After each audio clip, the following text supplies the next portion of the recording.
Salut les gladiateurs, bienvenue dans le temple du spectacle. Allez, c'est parti. Les gars, je vous assure que, franchement, on ne peut pas dire au Nigeria d'arrêter un peu. Parce que moi, j'ai comme l'impression que cette équipe-là, elle est beaucoup plus complète pour cette CAN. Juste une petite CAN comme ça, et on nous ramène toute cette défense de malade.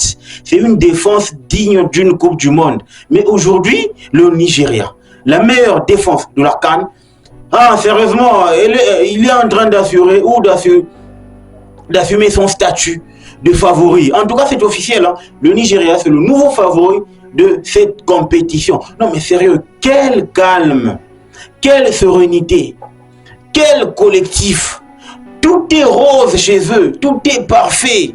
Je ne veux pas dire qu'on atteint la perfection, mais c'est en bonne voie. Comment se peut-il que cette équipe-là n'a jamais été aussi inquiétée durant toute la phase à élimination directe? 2 matchs, 2 victoires et 0 but encaissé. Sérieux? Ça, en tout cas, c'est digne des grandes nations de football. Je pense que le Nigeria est en train, n'est-ce pas, de tirer sa force à partir, n'est-ce pas, de sa mauvaise campagne lors des éliminatoires pour la Coupe d'Afrique Côte d'Ivoire 2023. En tout cas, ça, c'est mon avis et je le partage avec vous. Pourquoi? Parce que le Nigeria était incapable, n'est-ce pas, de sortir de la poule aussi facilement lors des éliminatoires. Et aujourd'hui, on voit que même l'entraîneur Peseiro était vraiment contesté parce qu'on se disait, avant que l'on commence la CAN, il fallait retrouver un autre sélectionneur. Il fallait trouver un gars qui pouvait, n'est-ce pas, donner une très bonne image à cette équipe du Nigeria, donner, n'est-ce pas, un beau jeu à cette équipe du Nigeria. Mais apparemment, il y a eu quelqu'un ou encore certaines têtes au sein de la Fédé et ils ont dit, je pense qu'il vaudrait mieux que nous laissions le temps à Peseiro de pouvoir construire l'équipe et d'imposer ses idées. On verra ce que ça va donner. Et aujourd'hui, on le sent, ça est en train de produire, ça est en train de donner, n'est-ce pas, des beaux résultats. La dernière fois que le Nigeria a atteint les demi-finales, c'était en 2019. Et cette année-là, le Nigeria avait été éliminé par l'Algérie. Aujourd'hui, l'Algérie n'est pas là. Il n'y a même plus le Sénégal. C'est pas vraiment une sonnette d'alarme pour dire que ce Nigeria-là, elle est beaucoup trop forte. Cette équipe-là, elle est beaucoup trop forte, n'est-ce pas, pour cette CAN. Sérieusement, c'est... En tout cas, la sensation que j'ai, c'est au moins le sentiment que j'ai actuellement. Je trouve que ce que le Nigeria a aligné aujourd'hui comme compo, Noabali qui revenait d'une blessure, n'est-ce pas, contractée lors du match face au Cameroun, n'est-ce pas, Calvin Bassi, Troustekong, Ajayi, Onyeka, Iwobi, Aina, Zaidou Sanusi, Lukman Ademola, Osimhen Victor, Simon Moses. Tu regardes la compo, cette compo c'est XXL. C'est une compo digne de la première ligue. Déjà que les gars, la majorité jouent en Angleterre et les autres se recherchent, n'est-ce pas, ça et là. Peseiro, il va sur du 3-4-3. Ce système, c'est un système qui est réputé défensif. Seulement, si tu le maîtrises très bien. Seulement, si tu es un Antonio Conte ou Pellegrini ou encore Massimo Allegri de la Juve, tu maîtrises ce système et c'est vraiment pour toi tu réalises des sacrées performances. Osimhen qui te réalise un match stratosphérique, encore une fois, parce que c'est grâce à son appel que Ademola Lookman avait, n'est-ce pas, c'était très bien positionné pour recevoir la passe de Moses Simon. C'est de l'art, même dans leur façon de construire ou encore de créer des occasions, c'est de l'art avec cette équipe-là. Le côté négatif, c'est que ils sont beaucoup trop forts pour cette CAN. Le côté positif, c'est que ils sont beaucoup trop collectifs et beaucoup trop solidaires entre eux pour, n'est-ce pas, décompter n'importe quelle situation. Aujourd'hui, l'Angola, en tout cas, cette équipe-là, cette équipe angolaise, elle était vraiment bien organisée, mais malheureusement, elle est tombée sur une équipe nigériane ultra organisée. Tu vois, c'est déjà ça la différence. Tu te rends compte que là, franchement, je joue face Un mur. C'est un mur devant moi. Comment je fais? Mabouloulou, aujourd'hui, Mabouloulou, on l'a pas senti. Mabouloulou, c'est vraiment à dézonner pour essayer de grappiller quelques ballons. Gelson Ndala, la star ou le leader technique de l'Angola n'a pas existé. Se dire, en tout cas, le niveau collectif, c'est dire, n'est-ce pas, l'organisation défensive, n'est-ce pas, de cette équipe nigériane. En tout cas, moi, je pense que il faut pas qu'on se voile la face.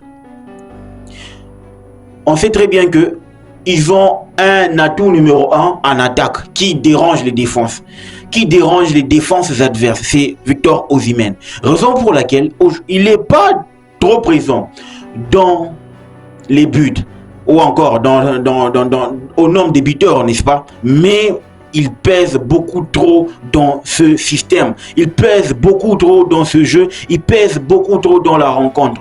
C'est grâce à lui qu'on est en train de faire en sorte que lui, il joue pour le collectif. Et ça permet aux autres ailiers de se mettre, n'est-ce pas, en évidence. Question d'apporter de leur talent pour libérer cette équipe nigériane. En tout cas, c'est comme ça que ça est en train de se passer. Cette équipe du Nigeria crée des automatismes pour, n'est-ce pas, aveugler différents, n'est-ce pas, différents défenseurs, différentes, n'est-ce pas, équipes. Je pense qu'aujourd'hui, le quart de finale vient de nous montrer à quel point la CAN est relevée. Et comme l'a dit Yasseba ou Sébastien de Sabre, l'entraîneur de la République démocratique du Congo, en tout cas, cette CAN, c'est pas une CAN de surprise, c'est une CAN de travail. Et le Nigeria nous a aveuglés avec ses éliminatoires. Le Nigeria a vraiment bossé, le Nigeria a vraiment travaillé dans tous les compartiments aujourd'hui. On avait Kenneth Omeruo, Ahmed Moussa le capitaine, ils sont tous sur le banc. Haribo, il est sur le banc. Donc, Peseiro a su trouver un bon noyau pour, n'est-ce pas, permettre à certains joueurs de se bonifier avec le groupe. Aujourd'hui, quand tu regardes la ligne défensive, c'est, en tout cas, tu ressens ou tu vois la sérénité. C'est pour ça que moi je dis, là, ça va devenir beaucoup trop difficile. C'est vraiment, ça va être difficile, n'est-ce pas, d'aller bouger le Nigeria, même si j'ose croire que si jamais la RDC parvenait, n'est-ce pas, à se qualifier face à la Guinée-Conakry, je pense qu'on aura des arguments pour se retrouver en finale. Question de s'affronter. Parce que moi, je pense que là, il n'y a pas un adversaire qui peut inquiéter cette équipe nigériane. C'est vrai, vous allez me dire Afrique du Sud, Cap-Vert. Ah, frère, je vous dis, l'équipe du Nigeria, en tout cas, elle est venue avec un mot d'ordre. On est pragmatique dans notre jeu. Ce n'est pas vraiment trop jojo quand tu regardes. Le jojo, on le trouve du côté du Nigeria et de l'Afrique du Sud, ainsi que du Cap-Vert. Mais le Nigeria, c'est pratique. Le football est pratique. C'est pas vraiment trop beau, mais c'est très compact et c'est beau à voir, mais c'est pas très beau. D'où ça crée, n'est-ce pas, cette sensation-là d'une équipe qui est venue, n'est-ce pas, avec un objectif concret. Et aujourd'hui, grâce, n'est-ce pas, à son accession aux demi-finales, on sait très bien, on sait exactement ce que préparait le Nigeria avant même cette phase finale de la CAN. Le Nigeria avait une mission, celle de venir, n'est-ce pas, atteindre les derniers carrés. Et à partir de ce moment-là, le Nigeria va se transcender. Et aujourd'hui, je vous assure que ce Nigeria-là, avec un Osimhen qui, n'est-ce pas, est sorti vraiment fatigué, qui est en train de faire le sale boulot pour permettre à ses coéquipiers de se mettre en évidence et d'avoir, n'est-ce pas, une sérénité, question de contribuer au but et de marquer des buts. Ça, c'est un coup de génie de la part de Peseiro. Aujourd'hui, je le sens. Il est tellement, en tout cas, dans de très bonnes conditions. Il se crée des occasions. Il met mal à l'aise la défense. On a l'impression que tout tourne autour d'Osimhen. Et c'est vrai.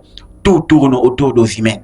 Donc, les gars, dites-moi ce que vous en pensez en commentaire. Est-ce que vous voyez aussi cette équipe nigériane-là comme étant, n'est-ce pas, le principal concurrent au titre?